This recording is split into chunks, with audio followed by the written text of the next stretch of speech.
mountain for years actually, and dip in and out of it, and I know I love it, and I because I'm a calligrapher, I collect little bits of text that I would some days like to do something with, and one of the lines that I'd chosen was, "What more there is lies within the mountain," and I thought actually that's what my painting's about, because I'm painting in an abstract way, but my subject is the mountains. So I'm looking inside the rocks, or I'm looking at geological strata of rocks, or I'm looking at the lichen that grows over rocks, or perhaps effects of weather that are around us. And any particular mountains that you're particularly fond of, which came to mind?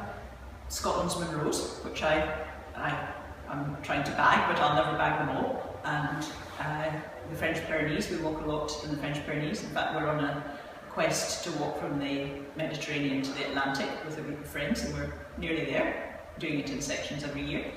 And also the mountains of China I've explored. In the end, there are very few calligraphic works, but they are just words, and the paintings are just paintings. So the two are not intermingled in the way that they are in that piece from the previous show that's out in the hall, the large orange one, where it's painting and calligraphy all melded together like one huge tapestry. And I like also making the paintings in this show are rather like objects. They're not framed, they're deep. They're something you can handle as well as just stick on the wall. I work all over the place. My husband says I'm taking over the house. I have a studio come study, which is quite tidy, and that's where I do tidy work, which often is calligraphy. And then I have a den downstairs in our basement where I do messier things, and then every Thursday I go to a painting group organised by Paul Keir, the abstract Edinburgh artist, and I paint in a huge messy space there, so that's where I do my really messy big things. I have worked for years on my own, and I quite like that, but I also like being part of projects. For instance, I'm on the Council of Visual Arts Scotland, which had its big show in February in the RSA, and that's just wonderful being part of a team and you're handling art, criticising art, working with other people. It's great.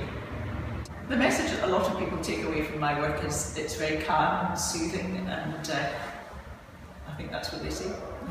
But I hope it will make people think about mountains in a different way, that a painting of a mountain doesn't need to just be triangular peaks in the sky behind, that it can be something else. And I suppose also the fact that I have chosen to call it The Living Mountain and relate it to the book, although I haven't really used Nan Shepherd's words in much of the work, I am relating it to literature. My painting is related to literature.